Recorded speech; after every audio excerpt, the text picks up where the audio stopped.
Well, hello, friends. Mark Holmes here with my buddy Cowboy Joe Boo, and as always, thank you guys for watching, commenting, and subscribing to the Joe Boo Sports Report. Without you guys, this literally does not work. Let's get open for business here on this Saturday afternoon. Hope you guys are having a great weekend. We had a great live stream last night, had all kinds of people in here, had my boy E2 Blue, had Foots up in here and stuff. We had a great discussion on what's going on with the Dallas Cowboys. And right now, it's kind of quiet. And you know, when it is quiet with the Dallas Cowboys, that's when my spider sense starts to tingle, because you never know what's going on. But I got to tell you, there was, while we're having this lull in between a free agent signing, and I don't believe that the Dallas Cowboys are finished signing free agents. This is actually the time when the Cowboys have shined, finding guys that fit the team that don't bust the bank. Now, it's interesting because Sports Illustrated had a tweet earlier today about Jerry Jones saying he was more understanding about David Irving's third suspension for marijuana, and that Jason Garrett wasn't happy about it. And herein lies maybe what part of the problem has been. We all know that Jerry Jones is a very hands-on owner, that it's his team, his toy. And maybe Jason Garrett has been hamstrung because of it. Now, I got to tell you, the Dallas Cowboys have changed completely. Because when you think back to the last time we won Super Bowls with Jimmy Johnson and the team that they built together, Jerry ended up letting him go way too soon. They won another Super Bowl not because of the coach, but because of the players that they had. They won in spite of the coach that they had.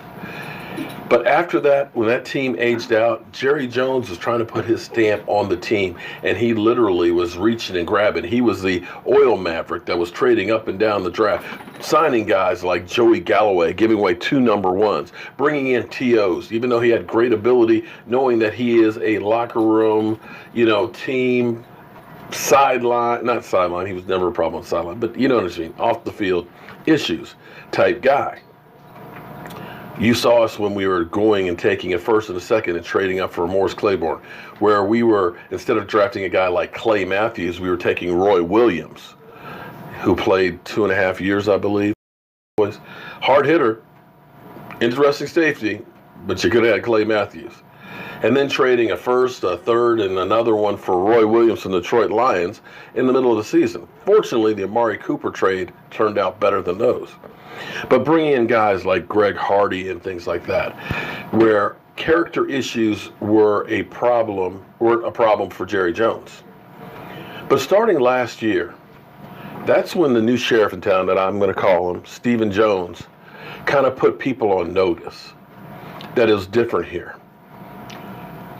He let Dez Bryant, and that's where I told you guys last year when Dez Bryant was on the chopping block, when everybody said there's no way in the world they'll get rid of him, I kind of remember Stephen Jones going out there and saying that you can't be a distraction. You can't have meltdowns on the sidelines, and how cold he got when he was out there. And in the same sense, he said the same thing to Zeke Elliott, saying you cannot be a distraction on this team. I don't care if it's your fault or not. And you saw how Zeke, as TMZ has tried to find any dirt on Zeke, they have not been able to find jack crap on Zeke. Believe me, if there was anything, if he picked his nose out in public, believe me, TMZ would have it. They are literally following behind him for anything they can get on, because they know, it would be some big time money if they find something on Zeke, as well as anybody from the Cowboys. Other people, they get investigated for domestic violence. No, it's not a big deal. But if it's a Cowboy, they're all over it. So when you hear Jerry Jones, which is typical, we understand, man. Boys will be boys, man. We're okay. But Jason Garrett is the one who kind of said, you know what? Quit. If you want to smoke weed, and if weed is more important than playing football, just go smoke some weed. Because you're a distraction to the team. And we can't count on you. And I need people here to count on. And that's where you start looking at right now, because as fans out there, we all want that hope that the teams like the Washington Redskins have right now. Oh man, we got Landon Collins. Oh man, we got, Dominique Rodgers-Cromartie back, And, we got Case Keenum. He was one step away from the Super Bowl. They are selling hope over there. The same way the Browns, they're grabbing all these name players. We don't know if it'll work for the Browns, but history tells us usually it doesn't. And the Raiders, wow, we got Antonio Brown and everything else. Everything's going to be great. We got all these draft picks.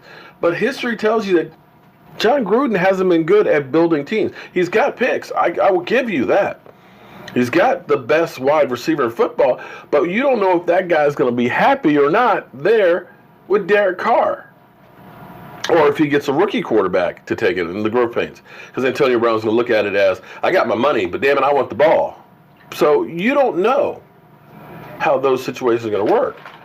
But Stephen Jones has changed this culture with the Cowboys. You're not going to be a problem off the field. We're not going to go out and sign, big name players because that sounds great. It's a great hype. It's going to sell some more jerseys to go ahead and bring in Antonio Brown. Instead, they're doing the more prudent things. They're saying, let's get the pass rushers. Let's take care of the offensive line. Things that don't make headlines, but things that help you win games. And this is the approach they had last year.